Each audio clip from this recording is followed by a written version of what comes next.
Oh, hello. Good evening. Good evening, everybody. Oh my goodness. I hope you can hear me. I'm doing the earphone thing, and I don't usually do earphones, but I want to say welcome to one and all. Welcome to whoever is seeing this live on the replay. We'll make sure that the replay is posted. I am so excited because I have the honor and the blessing of connecting with a beautiful soul brother called Jerome. Oh my gosh. And he's just joined. Hi. I want you to jump on here. How do you do that? Hello, everybody. I'm going to press this button. What does that mean? Learning. So we are going to be having a beautiful connection, sharing with you all, getting to know each other actually, on this wonderful live. Oh, Jerome, and you just entered playing that beautiful flute. That was just harmonious and gorgeous. Hello, brother. How are you? Oh, doing well. I was trying to get a little meditation in preparation. You want a couple more notes? Oh, I'd love them. Yes, please. Yes, please. Okay, let me sink the breath. Let me calm down here. And everyone watching can do the same. We can all just take a Mm-hmm. nice breath. Okay.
Oh, oh wow. That just took me somewhere else. Holy, oh my gosh. Where'd you go? Where'd you go, Alice? Where did I go? Oh, I think I went right deep within myself. Oh my goodness. Mm. I just felt these shivers up and down my spine and just this tranquil, peaceful, beautiful, just I was in like bamboo Zen gardens and everywhere. It was gorgeous. It was so beautiful. What a way to start this gorgeous connection. Thank you. Wow. Oh my Awesome. I mean, in life we began with breath, God. and we end with breath, Yeah. you know. So thank you so much for Yeah. allowing that. And I'm glad that you went to the bamboo forest. That's awesome. I love hearing Oh. people tell me the places that they go. I've heard people tell me they've gone to Egypt and they've gone to all these different places. So Mm. it's always interesting to see that. Yeah. Yes. And I love it. And you know what? I've never consciously been to the bamboo forests before. I've never been there. I do tend to spend a lot of time out in the Pleiades and Venus, like up in the star systems in ancient Egypt, Atlantis, Temple of the Sun. But this was the first time that I found myself there. And it was as though, as well, there was this beautiful rain kind of falling, although there is no rain, and I didn't feel wet. I was like, wow, it's just the beauty of all the elements just connecting and collecting together in that very beautiful, very welcomed introduction. So thank you so much. It's a Thank you so pleasure. much. My Wow. pleasure. Yeah. And before we start, I just want to welcome everybody jumping on. Please feel so welcome, everyone watching live or on the replay, to like, to comment, to share if you enjoy this. And if you're new to my channel or if you're new to Jerome, please feel very welcome to follow us for a few days. Just see if you like our content, and if so, we welcome you to be a permanent resident on our pages of love. And if it doesn't resonate, that's okay as well. Do what feels good. Do what feels good always. But yes. Yeah. Wow. Hi. Wow. Hey.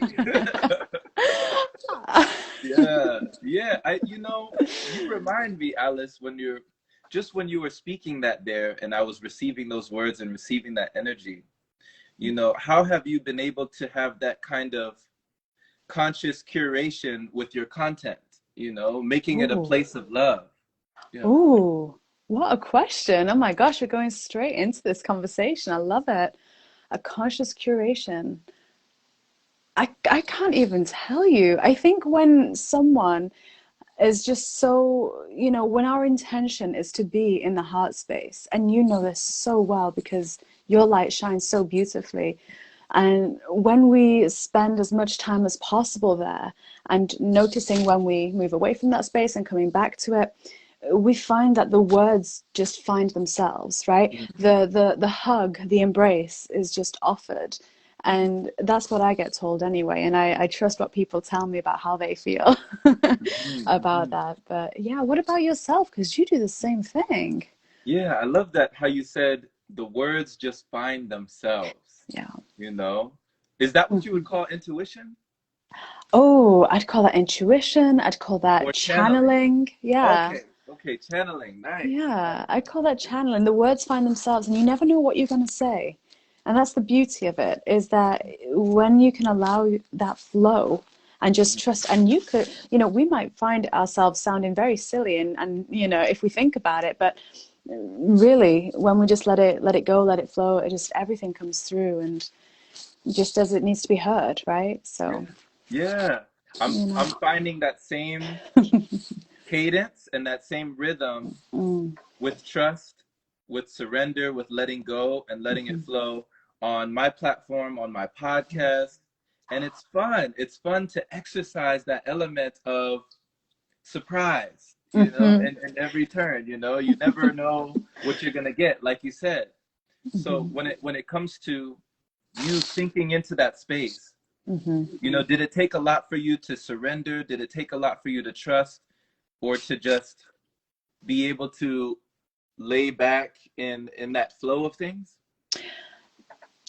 I love that question because the way that you started this call, the way that you offered that wonderful harmonics of the flute. I don't know if you call it a flute. I'm going to call it a flute. It is, yeah. Yeah, that actually really solidified it in this instance for me, like where I was going to be showing up from. When I first started connecting with people and offering guidance, offering my love and the words that wanted to come through, it took me a little bit longer. I would be meditating for, I'd be like, okay, I need to meditate for half an hour just because my mind would be chatty, right? But the more each day consistently that you do a little bit, right, the easier it is to drop in, right? And especially with this Aries energy, I don't know how you're finding it, but this week seems to be very kind of fiery and full on, right? So allowing yourself that time, that space just to breathe, right? And it just gets quicker and quicker every time, right? And it's very helpful when it's the fiery energy as we're in right now, Yeah.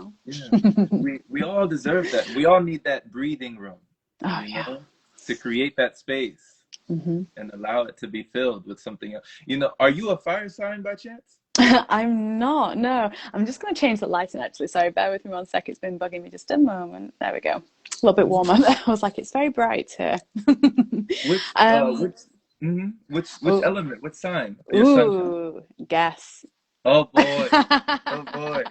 I mean, you seem very fiery to me, but you also could be very airy, There's a lot of really interesting stuff going on in my natal chart. I'm very earth based, so I have Okay. Virgo Sun, Virgo rising, with Wow. a Scorpio moon. Oh my I'm God, I would have never guessed. I would I have never guessed know. that. Oh, oh, I know. So then it begs the question, where is the fire in my chart, right? It's in other yeah. places.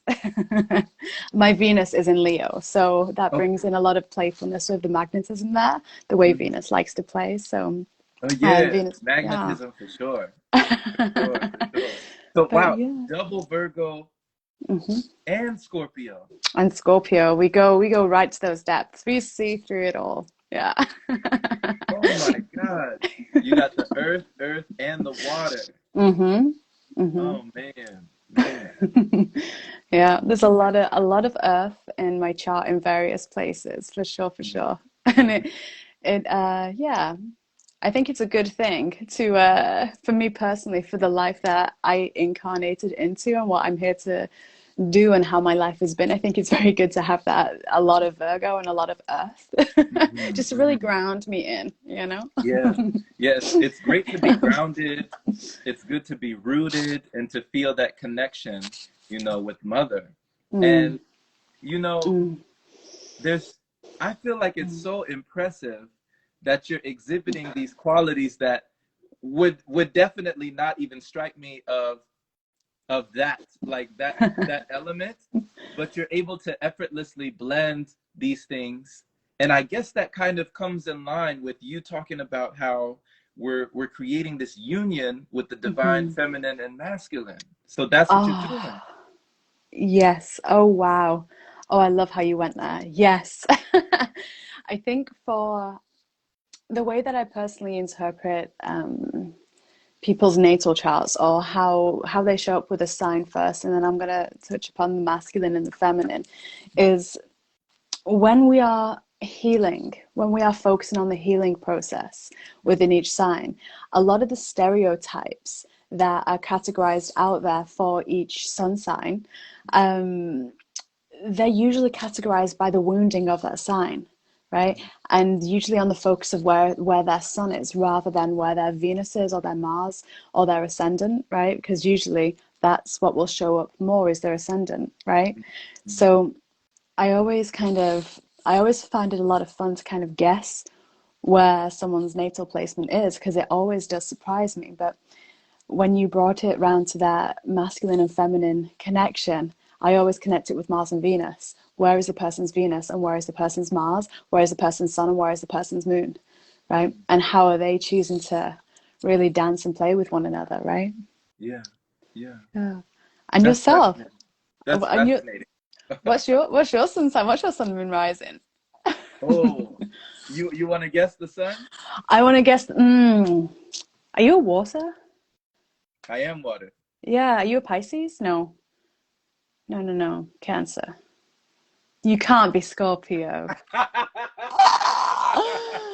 Oh, shut the front door. I was like, I can feel the water, but I'm like, where are you? What is Mhm. that? Where am I? There I am. No There I wonder you am. love my Scorpio moon so much.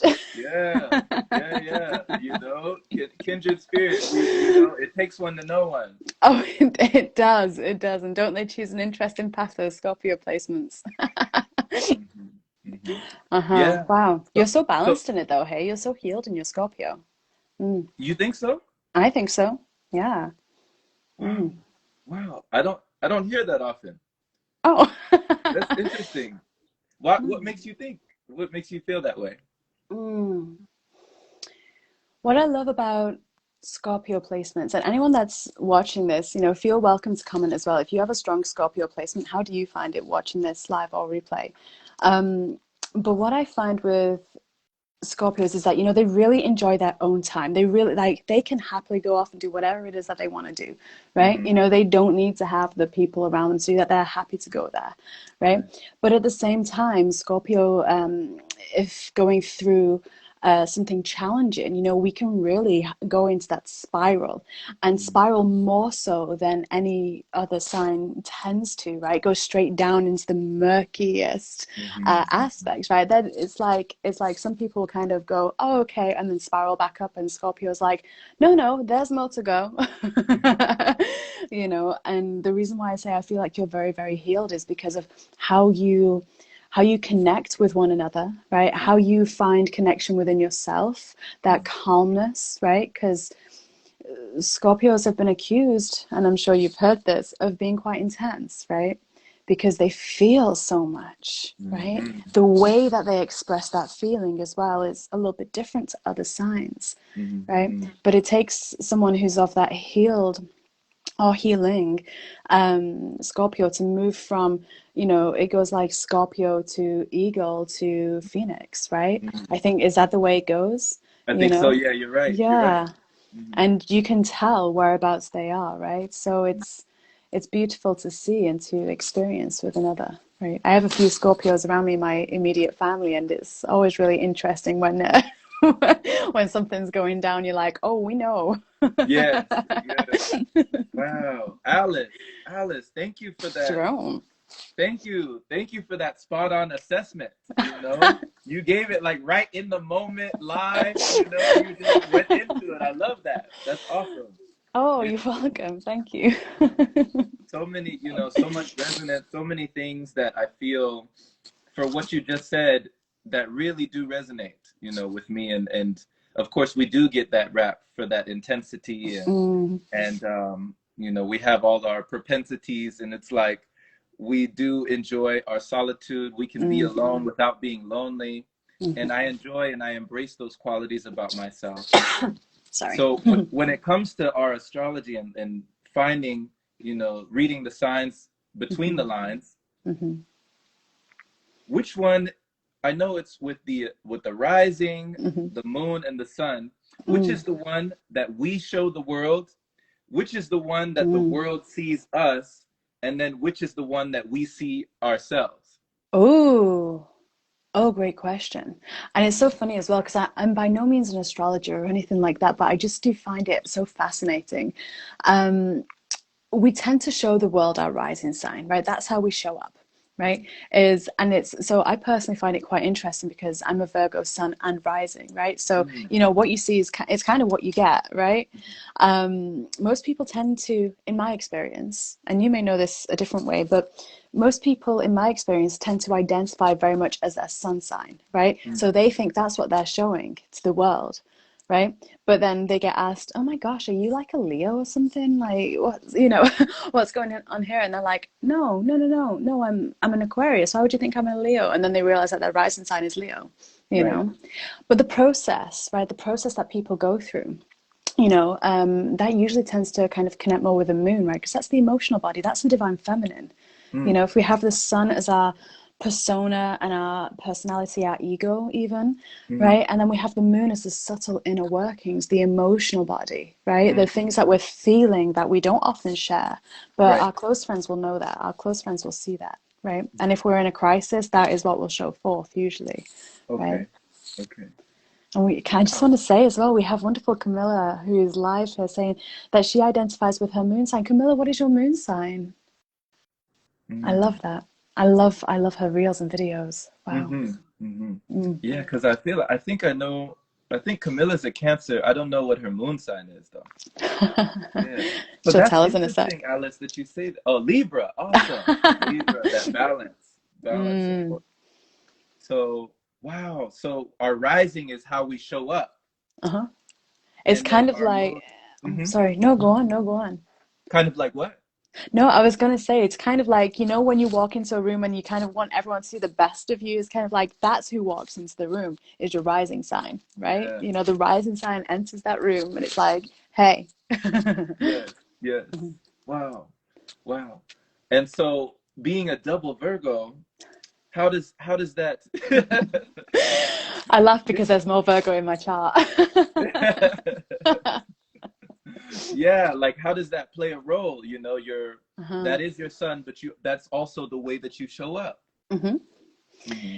Yeah, well, I mean, I've always been called, caring and thoughtful, and you know, um, and I think as well, it's just that shows up in every single sign, right? Intuition shows up in every sign, thoughtfulness does as well, but it's the way that it's seen and interpreted is kind of where the main qualities kind of get stuck, right? And or get kind of, pinpointed. And Yeah, for me, it's very, very easy to connect with the analytical side because Virgo is ruled by Mercury, right? Mm, So very easy to kind of go into the analytical and assess situations in order to bring through a very quick resolution or very quick action points, right? For me personally. But I know that before I would, before I've healed to the point that I have done, right? You know, I could find it frustrating. I could find myself being very black and white about a situation because it depends on where we're healing, right? mm, And whether we've worked through certain things. So now it's very easy to kind of have the compassion and see and hold that space, that yeah. container for Mhm. everybody that I encounter in such a way of unconditional love that, you know, it's just I just see people as beautiful. We are all children of this brilliant light. And Mhm. for me, that's how Virgo, when they're in their power, can show up in a really beautiful way, like a divine mother, you know? Yeah, yeah. I Yeah. agree. I agree. And when we speak of, Alice, when you speak of healed and in Hmm. the process of healing, Hmm. what was one of the most challenging things that you had to work through? Oh gosh. Do you know, humanity all has this wound of rejection, abandonment, and self-worth, right? But I think Virgos can take it to another level. Mm, Right? Virgos can take that to another level. And then when you pair that with a Scorpio moon as well, you know, instead of taking it to another level, we just create a whole new universe for it. Right. So when we look at things like self-worth, that can be how we allow people to treat us, right? You know, what we will settle for, you know, in relationships and home dynamics. Usually a Virgo, from the people that I've spoken with, usually Virgos can find themselves being born into challenging family dynamics, right? And needing to kind of heal through that and reset boundaries, you know? For me, I've had many very powerful contrasting areas in my life. You know, I've lived in a few different countries and I even went homeless in one of them. That was not ideal to do. And, you know, and I don't say this to kind of make people go, oh, you know, it's more to kind of like say, we create our reality mm, based on what we want to heal and expand through on a soul level. So mm, our natal chart, we choose that, right? So the qualities and aspects that we choose to really master on a soul level, we will come through and that natal chart will have a big impact. So for me, yeah, a lot of self-worth things, but really it was made a lot worse because I allowed the Scorpio side of me to really dig a beautiful deep spiral right into the shadows of the earth, you know, and see all of that and take it on, right? Take on the collective wounding as, you know, as much as I could do at the time before realizing that's not how we help the world heal, right? mhm, You know. mhm. Wow, I love that imagery, how you describe that. You dug a beautiful deep shadow right into the shadows of the earth, like a deep spiral into the shadows of the earth. But it was beautiful, you said. Mm. It was beautiful. And, you Mhm, know, Virgo has that purity aspect as well, right? So we mhm. really redefine what purity is. We really redefine things like sexuality, you know, and how we view our body and how we view our worth on a sexual level as well. That's very tied in to the Virgo energy, in my opinion, because she is the virgin, right? But then what does that word actually mean in its true sense, right? In Right. its pure sense, not the way that it's used now, you know? What do you feel like it means in its true sense? Yeah. Mm. The word virgin in its true sense it was very much as though, you know, all is pure, right? Mm, It's purity, but purity isn't whether or not a woman has, you know, had penetration with someone. That is not what purity is. That is a very modern misconception of the word. Purity is the level of clarity of your body, of your mind, you know, being that temple, right? Allowing yourself to be that temple of light, mm, right? And in every interaction experience that you have by yourself, with another, with the world, you know, it's coming from that pure intention of that heart space, mhm, right? So in ancient times, in the ancient Egypt and Atlantis, right, you know, the word virgin did not mean whether someone had had sex or not, right? That word meant that it was a woman of purity, you know, but she could have had many partners, right? She Right. could be raising the light with those to create new worlds, you know. Right. We're getting Right. into very fascinating topics here. I didn't know this was going to go this way, but I love it. Yeah, I love it too, you know? Yeah. So you're embodying that. You're embodying that purity, you know, not the misconceptions that we have Mm-mm. of the virgin or virginity of what that means, you know, Mm-hmm. but you're embodying that, that light. You bring it into everything that you do. As much as I can. And of course we're all always still healing, right? No one is ever done Right. doing that whilst we're in this physical form. But yeah, as much as possible. But I you agree. know, I I'll agree. try and remain a bit humble with that. Hey, you know, Yeah. it's it's so interesting. Yeah. So you're saying that self-worth was the big challenge coming up. Yeah, but it's interesting because there is different interpretations on how that translates, right? Mm, So self-worth can translate in terms of for one particular sign, it may be how much you charge someone on an exchange, right? For another, it may be how you allow how you create a relationship dynamic, right? For me, self-worth really embodies your whole relationship with everything that you encounter, right? It's the earth, right? It's like, are you worthy of walking this earth? You know, are you mm, worthy of your happiness, of your light, of your abundance? Are you worthy of this conversation? yeah, You know, are you worthy of the words that are coming out of your mouth, right? Are mm, you worthy of the touch hand to hand with yourself, just like this? Are you worthy of that? And where have we learned that we haven't been, right? Where has that come in? And right, unwinding all of that, you know? right. Woo! Yeah. I'm getting Right? I'm getting goosebumps right now. I'm getting chills. This is like, woo! I'm getting filled. I'm getting chills. You said like unwinding the worthiness. When you said, Alice, are we worthy of the words coming out of our mouths? Mm, My gosh, like I never even thought of that. yeah. I Right. never It can go to a whole new level here, right? We get to Yeah. really redefine and really go deeper and deeper, layer by layer by layer by layer. Hmm. Hmm. Yeah. Wow. So you would say that you've been peeling back all these layers Oh yeah. for quite a long time, you Oh know? yeah.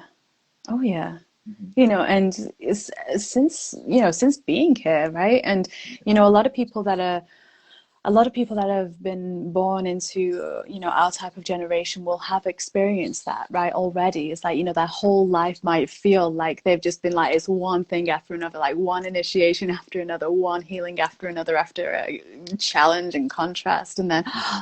breathe again. And it might feel like that, but that's the beauty as to why we're all here, is to remember that, Yes. you know remember Remember. that source energy. Hmm. Yeah. Hmm. When you just when you talked about our generation, Mm. I'm almost compelled to ask because you have this youthful energy that's vibrant, right? With such vigor, and Mm. yet it's juxtaposed with that wisdom beyond years, you Oh, know? thank you. So I want to ask, like, are we in the same generation? I have no idea how old you are, my darling, so I couldn't tell you, but what And I and was yet I and was yet you hearing that said as I my said darling. that. I know. So it's quite English of me. See, that's what I Mm, mean. That's what I mean. yeah. It's like where so yeah, yeah. So are we? How old are you? I don't know. I mean, I think okay. Let's redefine it. Let's use these words. Generation in my eyes and my heart isn't limited to the way that it is categorized in this waking world. It's not a linear thing, right? Right. People want to say, oh, the millennials are this one, and then you got your Gen Z and your Gen Y and, Gen X and, your baby boomers, and they want to kind of categorize it by a block of a certain amount of linear years. But I actually don't really see it like that because, when we start to meet members of our soul family that we really connect with and we really remember, we might find that there might be 10, 15, 20 years gap between you and another, but you feel like you are in the same you know, the same pod, right? Yeah. You know, and at the same time, you may have experienced certain things in a completely different culture, in a completely different world, yet there will be similarities based on what it is that as souls we came into really work through, right? And to embody in its purest way. Mm-hmm. So when I say generational, you know, we had like, we had those that were, you know, we hear about people referring to the blue rays, right? You know, you have the blue rays, you have the indigo children and the crystal children, and, you know, and then the new children of the golden age that are being born now, right? We have all of those kind of in the mix, but I feel like we actually can move through those stages and kind of tap into different ones because of the unity that we do all share, Mm-hmm. right? So maybe it was a bit of a misspeak with me saying generation, but it was a great opportunity for me to then clarify what I actually find truth in that. So I Yeah. don't know. Yeah. Thank you for describing that and breaking that down in that way, Yeah. you know, and it reminds, it's like, it speaks to me of like a soul mission, almost like we Yeah. came here to do things on a cellular level, you Oh, I know? love that on a cellular level. Yeah. Yeah. Oh, I like that. Oh, that was good. She gave that purr a little bit. That I did. I love that. That was amazing. Wow. Hold on, Yeah, did you that. go Huh? ahead? Go ahead. What'd you say? No, I didn't say anything. You go. It's good. Did you see what Saman said? Did you see what she said Oh, down there? she's so kind and beautiful. Oh my gosh, I have so much love for Sam. Yes, thank you so much. Yeah. Thank So, you. you know, it's Mm. true. It's true. I feel the same way. I feel the same way, you know? Yeah. And when we're talking about doing things at that cellular level, Yeah. like you said before, Alice, you said it's like embodying that and realizing that we create our reality based on Hmm. what we want to heal. I never Yeah. heard somebody say it like that. Yeah. What do we want to master, right? You know what? And the thing is that, you know, the beauty, and you'll know this, you'll be hearing me say this in maybe just a different way, but the beauty about what we are really here to do is, you know, like we connect with past lives. We, you know, we might hear an opera and just get goosebumps and then realize that maybe in a lifetime we're an opera singer, right? Or that particular opera and that era really connects with us. Or we might hear, you know, something or see something and we get really drawn. I'm really drawn to ancient Egypt, and then start remembering that lifetime and that timeline. But the beauty of it is that, you know, we've mastered things that, you know, we see other people and we see what they're experiencing and what they're thriving in, and there is this sense of competition that is releasing itself Mm, slowly but surely from the world as we remember our self-worth. There's that mm, self-worth again. mm, Because in this lifetime, right, in this lifetime, you've already mastered so many other things. Like, it's incomprehensible to the logical mind. mm, Right, you've mm. already mastered that, and it's only in this lifetime with what it is that you are here to expand through that really that's where your soul path is. Right, people come to me all the time asking about soul path, right? You know, can you help me discover it? I'm like, well, what do you find the most difficult? What is the most challenging? Where have you had your traumas? Okay, that is what you're here to rewrite, to redefine. That's your soul path, right? Wow. Yeah. Wow. In so it's like your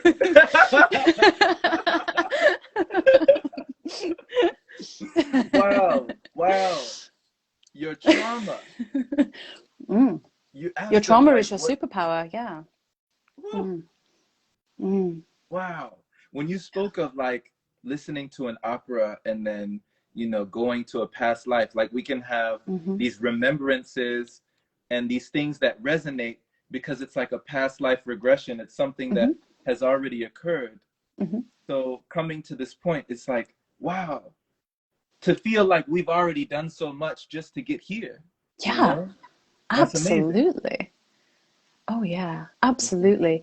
It is. And, you know, and it's so funny, like, we can get really hung up on kind of like past life experiences and like, oh, I'm bringing this through from a past life. I have this pattern showing up and I know it's past life. I'm like, oh, it's actually this life.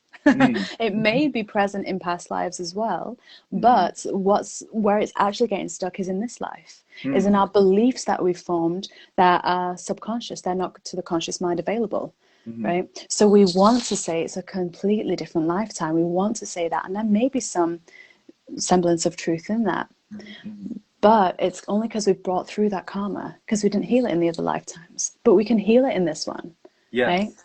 Yeah. Every time we get faced with something, we get the opportunity to go, I'm going to let that go. I'm going to heal it. I'm going to forgive this person. Doesn't matter what they've done to me. I know it's awful, but I'm going to forgive them because I love myself enough. Mm-hmm.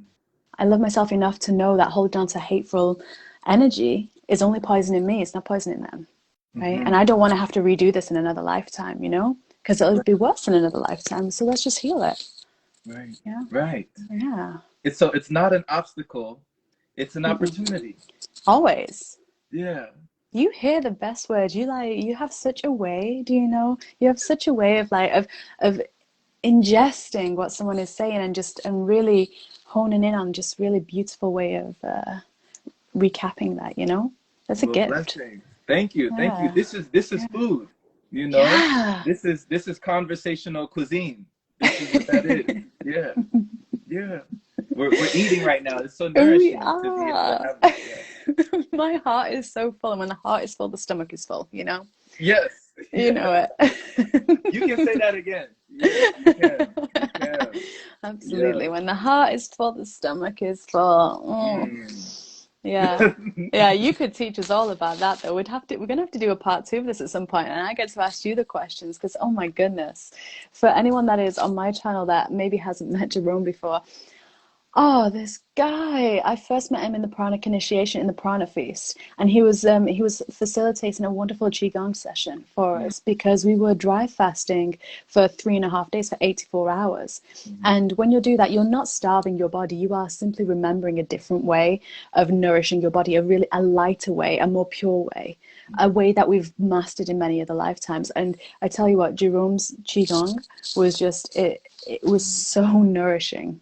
It was so nourishing. So, seriously, fella, we're gonna have to do another one of these like later on down the line, just so I get Oh some, yeah, I'd love to. reverse roles. I'd love to. And But I'm yeah, having so much fun right now. I'm having so much fun too. Yeah, so back to it, back to this right So now moment. yeah, so it's like Mm, when we're talking about the things that are unfathomable, like mm, even unquantifiable, you yeah. know, getting into Mm, that quantum, because hmm I think I saw you put on your bio, Alice, that you're like a quantum explorer. Yeah, absolutely. Yeah, how Multidimensional do you, traveler. Yeah. yeah. And Yeah, what ways do always you having feel fun. always, always, in every now moment? So in what ways do you feel like you explore at that Mm. quantum level? Oh gosh. Do you know the mind? The mind is the mind of the human is quite limited to the capacity of the heart, right? So it's only the conscious capacity of the heart that the mind can expand to. So when we get to a point of allowing ourselves to transcend the mind, right, and not exactly stop thinking, but just to slow the momentum down enough to then start to receive, right? To receive, to go into a higher state of being. We then can find ourselves traveling to different timelines, to different places, times, and spaces. You know, I remember this one time. And we do this at dream time, by the way. We do this in our sleep quite a bit, but it's the conscious journeying of it that really allows us to tap into that multi-dimensionality, right? But like I said at the start, I love going up to Venus. I love going up to the Pleiades. I love going to Sirius. I love going to these different planets. And this, to anyone that is kind of tuned into the very physical world, may think we've not got spaceships to do that. What is she talking about? And I'm like, no, you remember, just like what you were doing in ancient Egypt, in 5236 BC.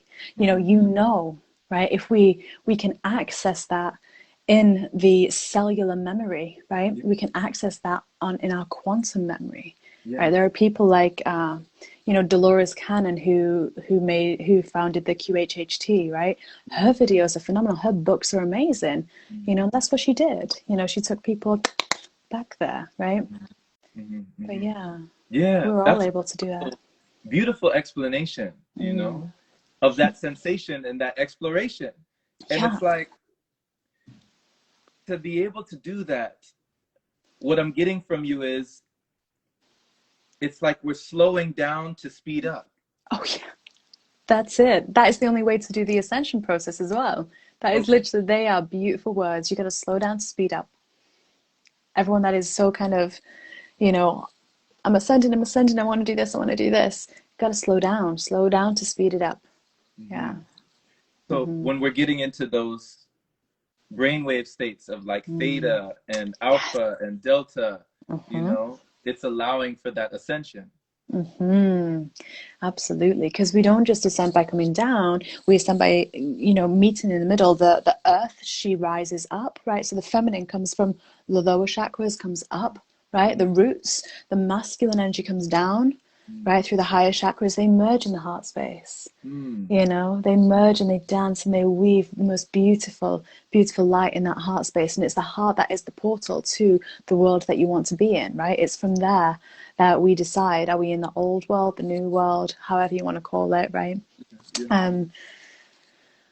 But yeah, energy wants to flow, right? Love wants to flow. That is the difference. That's the difference between the 5D world, as people call it nowadays, right?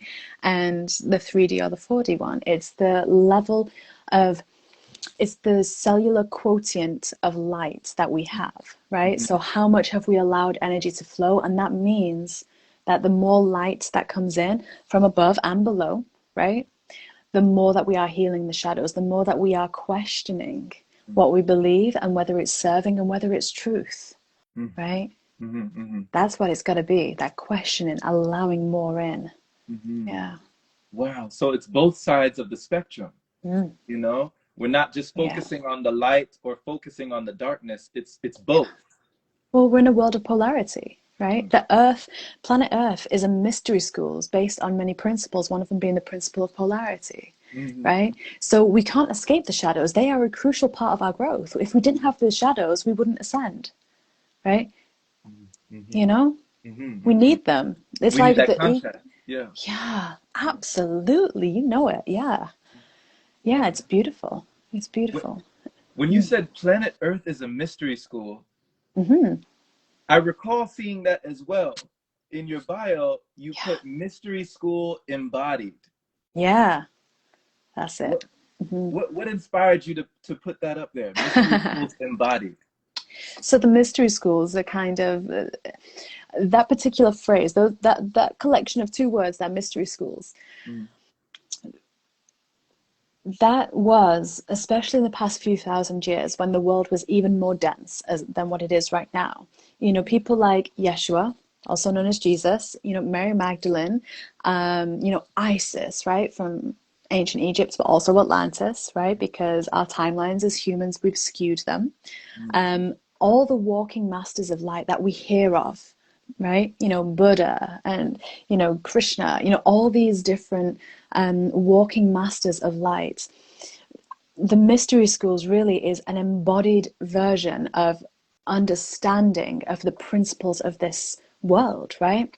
So a lot of people want to really understand the theory behind it. Okay, well, for example, a very popular story that is very fairly recent is Jesus walking on water, right? And people are like, okay, but that's like a miracle. That's not normal. No, actually, we can do that.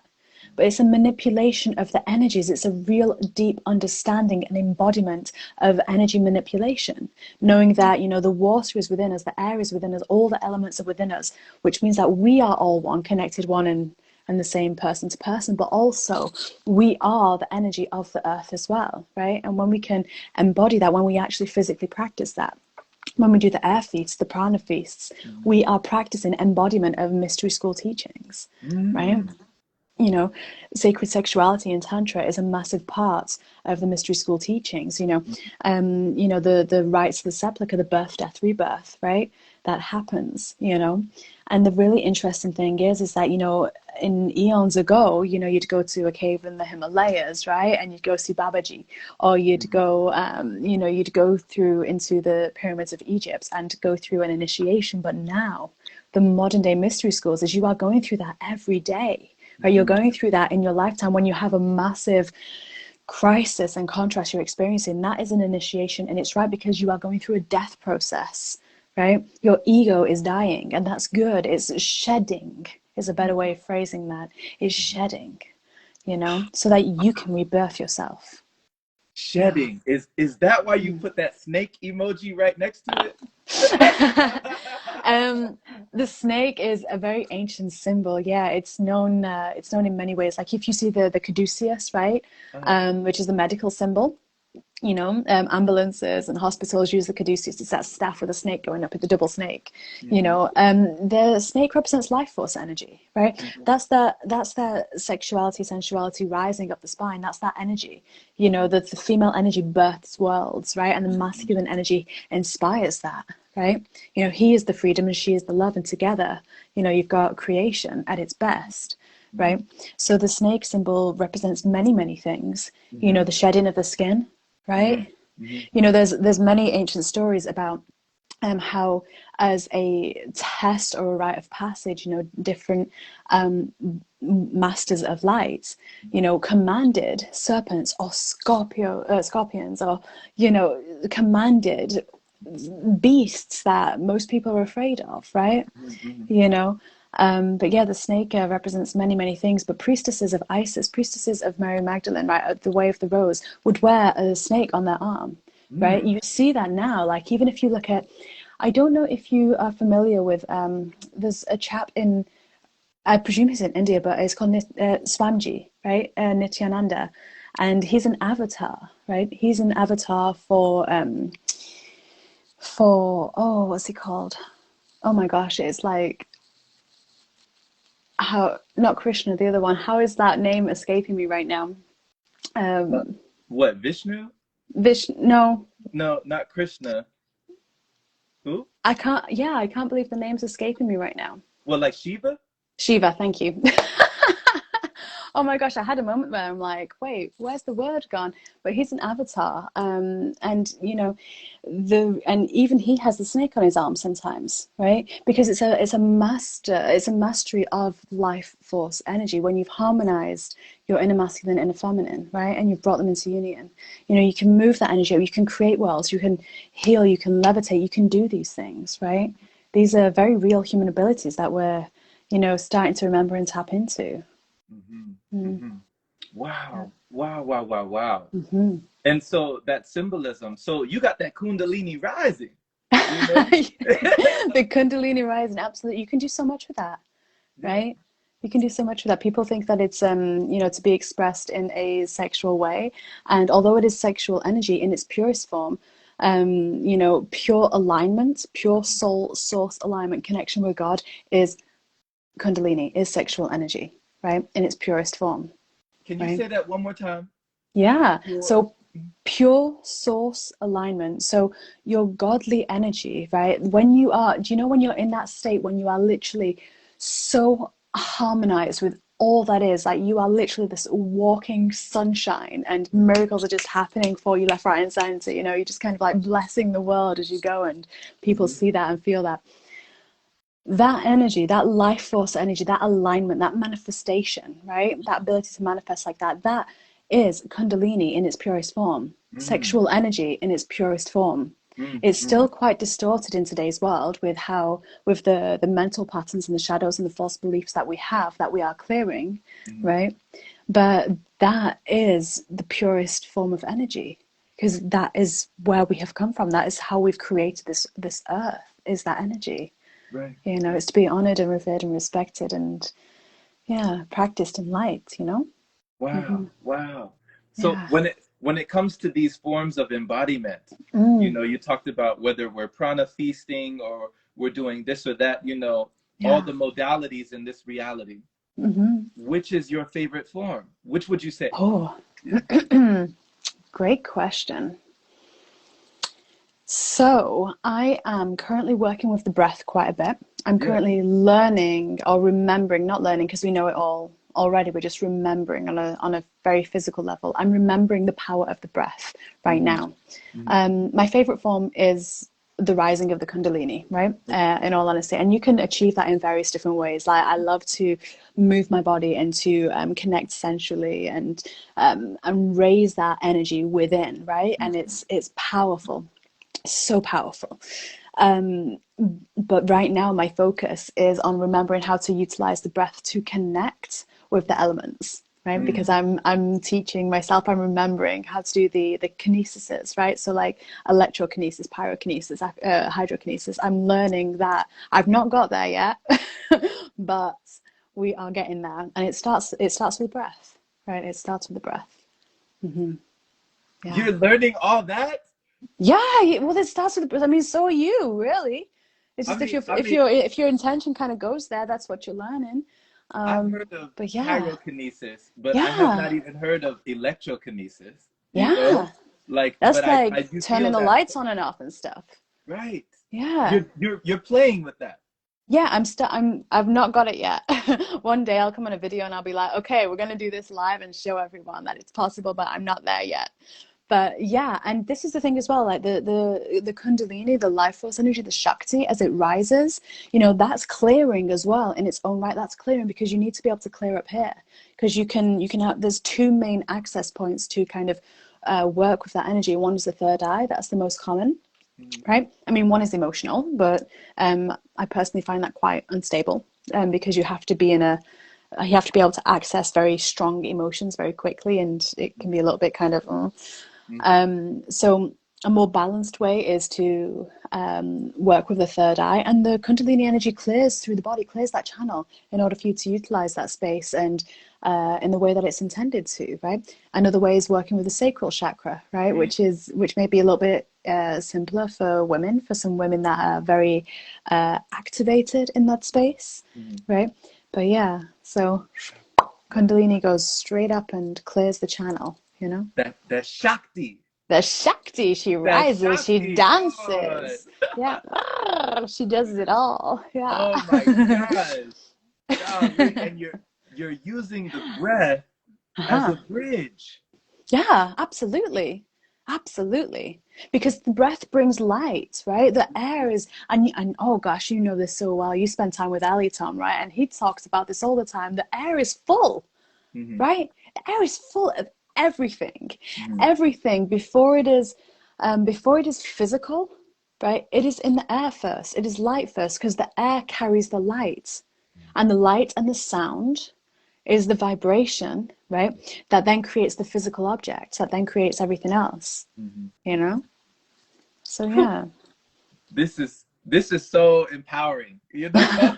Right? You're gonna get off the call later on and you're gonna be like, okay, where's my candle? We're gonna light this candle just from my mind. We've got this. Mhm. I'm gonna extinguish a candle just from my mind. That's even been a practice of mine, not extinguishing candles with my mind, Uh-huh. but candle gazing, to work with, like you pointed out, the Mm, third eye mm, activation. I'm mhm. working on that. Yes. Yeah, Do yeah. you sun gaze? Yeah. I've sun gazed, Mm-hmm. in the past I did a lot more than I Mm-hmm. do now. Now I do more candle gazing or more Mm. like yantra or dot gazing, like gazing at objects. But yeah, sun gazing was a practice of mine that really brought me to that state of light, of inner light, Yes. receiving that light, being in Mm. communication with something ethereal. It felt like I was communicating with something otherworldly, like just Yeah. it felt like I was receiving downloads and light That's codes in that exactly sense. it. Yeah. That's exactly it. Hmm. Yeah. Hmm. You were doing that. Yeah, so that it was like I was forming a relationship with something that was always there. It's always been there, you know it Hmm. never left. It's It never left. It's just been there waiting for us to go, oh, I welcome you home. I welcome you back in. right, Yeah. right. there's Yeah.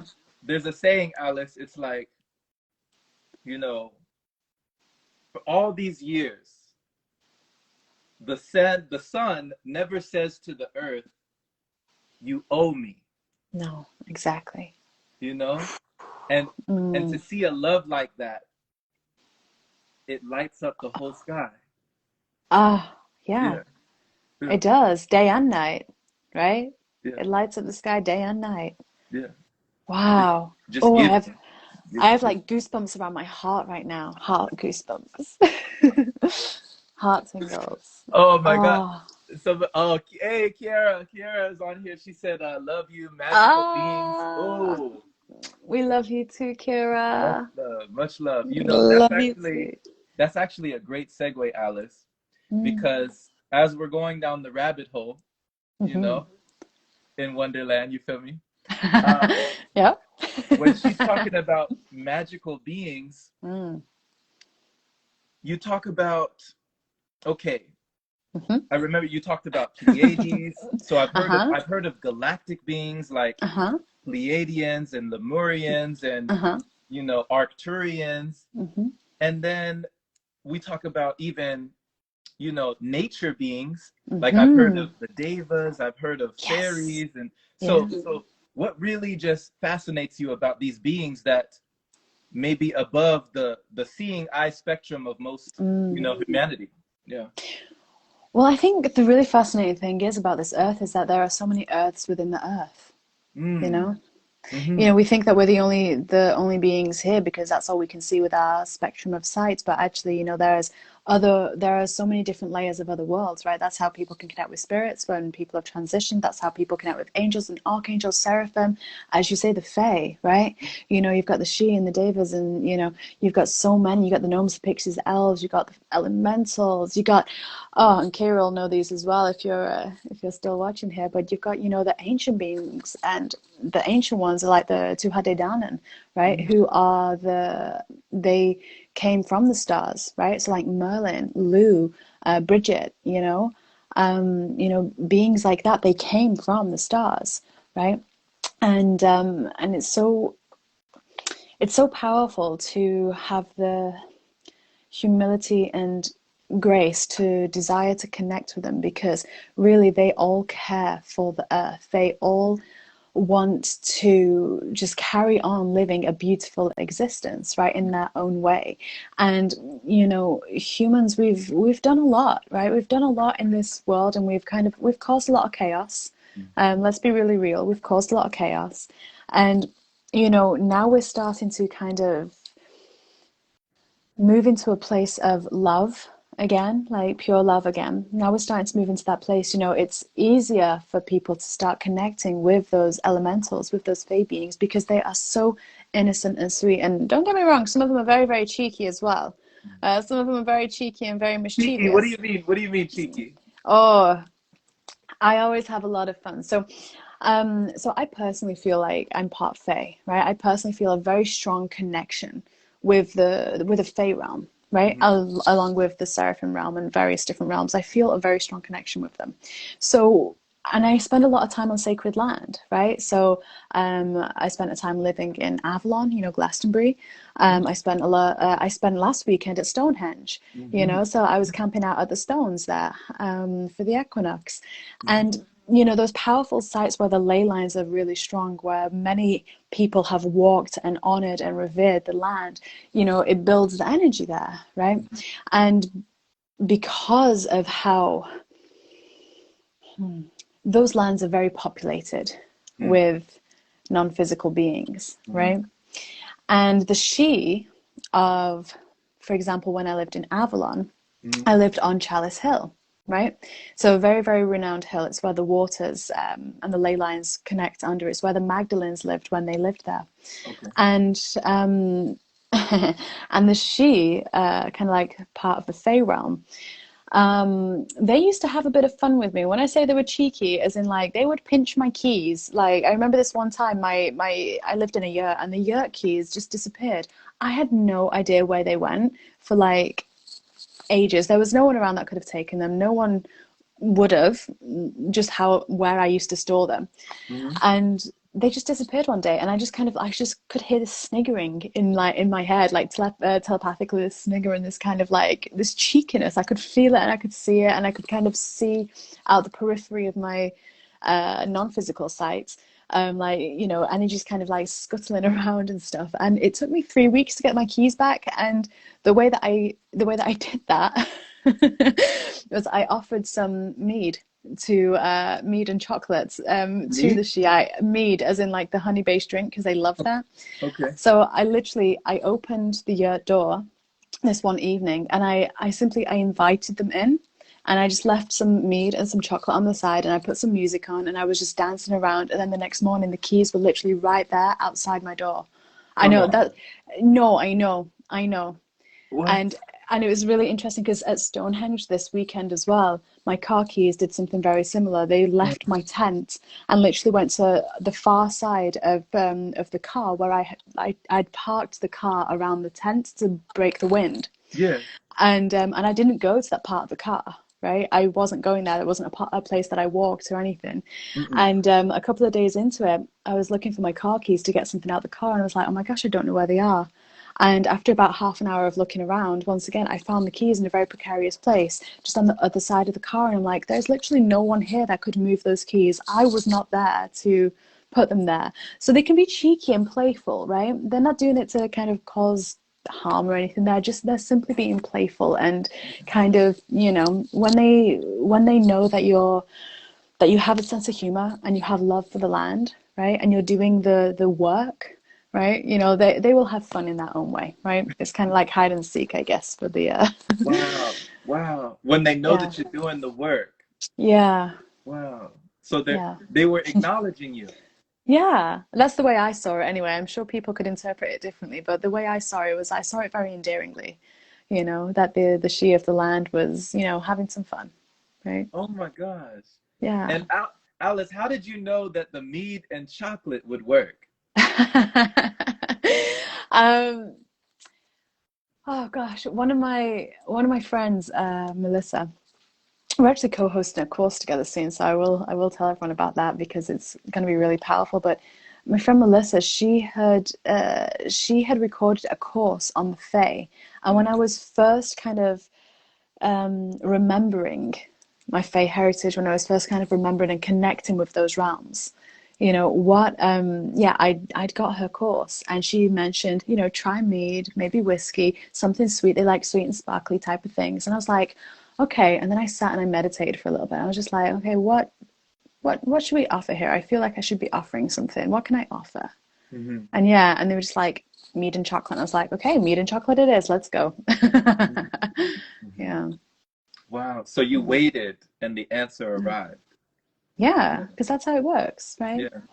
We Yeah. can't create it within ourselves by forcing something. We have to invite it in, you know, whether that's an answer, whether that's something, you know, that we need to know, that we want to, which way forward, which way do we go?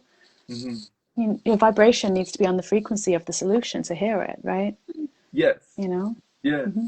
Wow. Yeah. So you invited in that answer internally, and then Yeah. you invited in the she externally. You opened the yurt, you I set opened the the meat, door. you Yeah. set the chocolate. And I just left it on the side. I just left it Yeah. on the side. I mean, physically, it didn't look like anything had really been touched, you know, in all honesty. It physically still stayed there. And I actually put it outside afterwards, you know. But I do know of people that actually have said, you know, it has changed, you know, it's gone, right? Something's eaten it or drank it or whatever. But I just moved it outside. I left it there. But I carried on about my offering, and my offering wasn't just the meat and the chocolate in that instance. I was dancing for them. I was just expressing joy and love Mm-hmm. in a Mm-hmm. way that felt right. And in that moment, it was to dance around the space of the year. I had like little bells on, like a little jingly jangly belly dance skirt Yeah. type of thing, and I was just, yeah, we had a Yeah. great time. Yeah. You had a dance dinner, you know, a dance dinner. So you set the mead and the mood, you know. Yeah. You set both. The meaty mood. Yeah. And they came right Oh, in, you know. They said, "Here's your keys. yeah. Here you go." You Yeah, know. no, literally they were outside my door, just kind of like, and there was a few steps to get into the door. Yeah. Um, and they were literally right there, and I'm like, seriously, there is no one that would have been able to pick those up off the street, for example, and knew that that's where they belonged to. Like, there was no way about it, and there was no way I could have missed that at any Right. point, because I was walking down that step every single day, and I'm like, Yeah. Yeah. Just you just can't undeniable. make you Yeah. just can't make it up, right? And your mind wants to try and justify things and make it, logical, and you're just like, no, Yeah. don't get in the way. It's all good. Right. Right. Experience the magic, you know. Exactly. Exactly. You know, But they yeah. talk about how truth is often stranger than fiction, you Oh know? yeah. Yeah. Yeah. Which is really funny because most fiction is truth, really. Woo! Yeah. Yeah. Right. So Right. it has to be written down in pages of a book and become, a bestseller or something like that to an author for people to start believing. Oh, And you're like, oh, yes. Yes. mm, That's a great point. You know, yeah, it's like because it's it's opening it's us. fake. Right, right, right. You know, like the Harry Potter and the Hmm. Lord of the Rings, like Yes. all of these fairy tale lands, but they're Yeah. not fairy tales. You No. know, they're real. That's Tales from the fairy realm. yeah. Wow, wow, Mm. wow. So Ooh. so how would you encourage or enlighten someone who may be Hmm. desiring to have a deeper connection Mm. with the fairy realm, with the nature beings, with all these Yeah. beings, you know, even with Mm. the archangels, with the Yes. galactic like how would you let somebody know how to deepen that, you know? Sure, sure. Great question. Wow. First, it starts with your heart. It always does. These types of connections always start with the heart. It's the approach and invitation, Mm-hmm. right? Without expectation, because you're building a relationship here, and you know when we, for example, let's look at the nature realms, the fey realms. Mm-hmm. We may go outside into our garden, and we may, you know, take a moment first just to kind of find ourselves in our heart and say in our mind or out loud, fairy realms, especially in your garden. Like I say, fairy realms in my garden. I'd love to connect with you. When you feel ready, my heart is open. I would love to connect with you. Mm-hmm. And then go and do something in your garden that might be helpful to the plants there. Maybe you're, pruning, maybe you're turning the soil, maybe you're watering things, and all the while just stay centered in your heart space. You'll find that they will start to reciprocate that connection with you. Mm-hmm. You know, I have a wonderful story, but I'm gonna talk about the angelics in that first Okay. before I go back to this really fun little story. But Okay. um, the archangels, they are messengers of God, right? Whatever God is to you, however you interpret that word, they are messengers of God, right? They are always around you. Your guardian angel is with you 24/7. It's just whether we open our heart to receive them.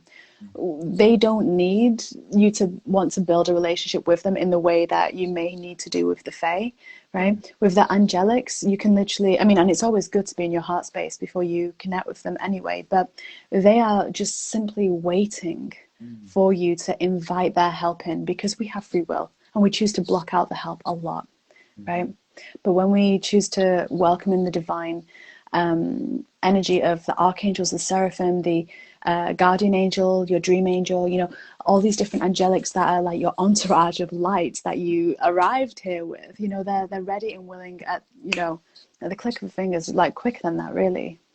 You know, I do actually, if anyone watching this is interested in that, if you scroll through some of the videos on my page, you'll see that there's an Archangel series that I did where you can connect with individual archangels and stuff if it calls to you. But I want to just tell you a quick story, if we've Yeah. time, about how the Fae can help. So have you ever heard of the shoemaker and, what was it? It was the shoemaker and the elves. Have you heard of that story? Was there I'm getting a vision of like a big shoe, like a giant shoe, and like maybe it even was a it was door in front. probably it was probably giant for them, sure. Yes, yes. Um, there was a story about a shoemaker and the elves, and these elves would come in at nighttime and help this shoemaker make shoes. It's a very beautiful story, but I'm not going to recap that one specifically. I just wondered if you knew it because it was quite similar, the premise of it. And the premise is that, when we offer our love and our appreciation out, that is what comes back, especially from the Fey realm, right? So the house that I live in, the winter before this one, the boiler that was 30 years old in this house was starting to go, right? It kept having these moments where we're like, oh gosh, we need to get a new boiler, like quick. And we couldn't get one, not for a couple of months. And it was really interesting because I was like, I'm going to ask the Fae. I'm going to ask the Fae to help us out a bit here. So I'd go into the garden, I'd take some mead. Here I am with a mead again. I'd take some mead, I'd take some nice sweet baked things, you know, and every now and then I'd leave some outside, and I'd say with my heart space, you know, this is for the Fae. Thank you so much for your love, for your kindness, and la la. And after a few times of doing that, and when it felt right, I asked them to help with the boiler. The boiler somehow kind of fixed itself for the next couple of months until we could get someone in to actually replace it. So what was happening was that the boiler was kind of burning up to the point where we had to turn it off for health and safety reasons, right? And we couldn't use it. Yeah. And then all of a sudden it just started working again, like normal, like absolute normal. And we got it changed out when we could get someone in to do it. But for that 2 months, you know, we were worried that we weren't going to have a boiler throughout the middle of winter, right? And I put that down to the fairies. I was like, the fairies helped do that. You know, there was no way why that boiler should have been fine for the next couple of months. You know, similarly, we had like, you know, so those dishwashers that have like a light at the bottom when it's on. The dishwasher, we had a new kitchen put in, and the dishwasher light never worked. And I was like, I'm just going to ask the Fae. The Fae will help. Yeah. So same type of thing. And then like one day the light just started working again, and was like, thank you so much. That was the Fae. They're very helpful. They do. They want to help. But yeah. Wow. They're very helpful. What a story. What a story. I could just go on with these stories, but I'm not going to. But yeah, thank you for sharing those. You know? Thank you for sharing that story. And just, you know, it's really touching because it's like you made it through the winter and you didn't know, but you gave first. Yeah, and that's it. Give first without the expectation back, you know? It's kind of when you give in that place, because you are putting it out there, it's going to come back anyway in some form, and hopefully in the way that you desire. But if you're putting something out there with the purity of whatever, because you are giving that out, you are actually receiving it as well, because of the unity of all, right? Because we are all one. So whatever goes out comes back, right? Yeah. So send that invitation without expectation. Yeah. Yeah. I mean, like guardian angel, that's a great one to connect with. Yeah. You know, your guardian angel. I mean, have you ever connected with your guardian angel, Jerome? No? Do you want to? I'd love to. We could do, I mean, if it feels like something fun to do, we could do like a little 5-minute let's connect with your guardian angel here. Well, is that a service that you provide? Like, is that I mean, that you do for others as well? I mean, it's not really a paid service, because it's just, I mean, I do help people connect with that angelic team. That's one of the things that I do. I channel information, I channel guidance. I help them do quantum healing, past life regression, release karma, etc. I activate, initiate, and many, many things, coach. But no, this is just something that I've offered on my YouTube channel on here before, you know, connection with your guardian angel, connection with archangels, because everyone, you know, if you're willing and you have the desire to connect, it shouldn't be difficult. It shouldn't be an expense to really try and find that information, when it can be so simple, right? It can just be so simple. Yeah. Yeah. That would be something I would definitely love to come and connect with you on, you know, sure, at another time, because there was a dream I had one time, Alice. Yeah. And I'm pretty sure, I'm like 100% certain, I heard a voice say Gabriel. Yes. And as soon as I heard this voice, I woke up. And it was like a message. And I don't normally receive stuff like that. That normally never happens to me. I mean, I'm not accustomed to it, but I'm getting more in touch, you know. Yes. I'm getting more in touch. I want to speak that into existence. That I'm and Gabriel's a perfect archangel for that, you know. Really? Wow. Yeah. Well, I mean, Gabriel, some see Gabriel as female, some see Gabriel as male. I mean, archangels, angels, they have no gender, because that's a human thing, right? That's a this world thing. So they have both of the genders, you know, embodied, right, and in harmony. But Archangel Gabriel is the archangel of creation, communication, and purity, right? So purification. right? So Okay. yeah, so when Gabriel comes to you, you know, oftentimes you're to be speaking a message, you're to be sharing a truth, you're to be creating something. Archangel Gabriel works a lot with children, right? With Okay. those beautiful souls, and can help a lot with children that may struggle right now with the energies around, you know. Mhm. Archangel Gabriel has a etherical diamond called Archangel Gabriel's diamond, and that's like a clearing tool, right? That they can help you with. Mhm. But yeah, that's a beautiful archangel to connect with you.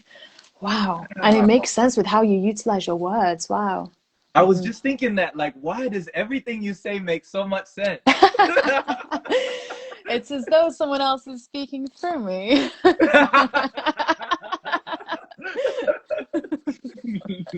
You're like, hmm. Who would that be? Oh man, this is so much fun. Thank you for agreeing to do this. Thank you Mm. for coming on here and just speaking your truth, Oh, and thank you. yeah, just allowing us to embody that ourselves and bring ourselves into harmony with this. I think this is the Ah. perfect time, you know? Yeah. Oh, thank you. It's been such a joy for me as well. And oh my gosh, so much fun, so nourishing, as you said. And oh, we've got to do a round two of this. I mean, this was just too good. Yeah. This was Yeah. too good. I'm up But for it. yeah. Yeah. Yeah. And I'm going to connect with you afterwards to help you connect with your archangels and your angelics as well. And, you know, if anyone watching this is wanting to have that connection, like I say, I do have a series of free videos already on Instagram. But if you want to go any deeper, just send me a message, you know. Can I share with you a course that I'm going to be running? Go ahead. Because it may appeal to some people on here and it may not do, and that's okay. But with the talk at the start on the shadow work, right, and really healing and really realigning with love, I'm going to be running a course with a wonderful woman called Melissa from the 4th of April. So starting on that 4/4 portal, which is Mm-hmm. when we open the sacred container for 6 weeks, Wow. right? And we will be looking at every aspect of false template, false belief Mm-hmm. that is present within us, right? So that's, you know, your wounded inner child, that's narcissist empath, that's, Mm-hmm. you know, soulmate and wholemate and twin flame trouble and, you know, wounded father, wounded mother, like all this stuff, self-worth, right? All this stuff that is blocking you from your highest path, from really being in your love and your truth. Mm-hmm. We're going to be clearing all of that, like Mm-hmm. quantum healing, and oh, it's going to be so delicious. And Mm-hmm. the link is in the bio for that if Awesome. anyone's interested. Awesome. Thank you for Yeah. sharing, Thank you for Thank you. caring. Yeah. Oh, thank you. Is there anything that you'd like to share with Yeah. everyone as well? I just want to give gratitude and appreciation, for you just being in service, and dropping so many gems on us today. We needed this. Thank Yeah. you. Yeah. Oh, such a joy. Seriously, such a joy. And oh, they're such gems because they resonate as truth for so many. You already know this stuff, Right. right? You already know it. You Right. just wanted to hear it. You just wanted to hear it again. You wanted your ears to hear it rather than your Mhm. hearts. That's Mhm. all. Mhm. Mhm. Yeah. Yeah. Thank you Yeah. so much, Jerome. My pleasure. My pleasure. Ah, Yeah. And I know that people receive this as well. We have Earth Purity said much love and many blessings. And ah, yeah, oh, blessing. And that's thank good. you. Thank you. Many blessings to each one of you. And I look forward to seeing you all. And I'm sure, Jerome, you the same. We look forward to seeing you on another live, Yeah. right, Yeah. at some point soon. All right. We'll keep shining. We'll keep Thank rising. you. Yes. Hey, We'll and keep keep that. playing Yep. that. Yeah, Huh? keep playing that beautiful flute. Oh my gosh. What a Definitely will. gift. Yeah. What a gift. This is what Wow. I do. I lock in, before each one of these sessions, before these, conscious conversations that we have, these dances of dialogue, these energy exchanges. I love to do meditation as my preparation, you know? Ah, Yeah.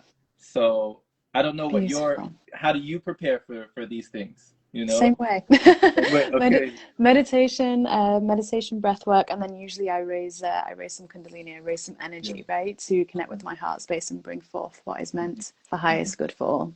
Yeah. Yeah. So there is so much more that we can explore, and I'm looking forward to the next one. Yeah. Me too. Thank you. All So right. much love. Take Bye, care. everybody. Take care. Bye bye. Bye.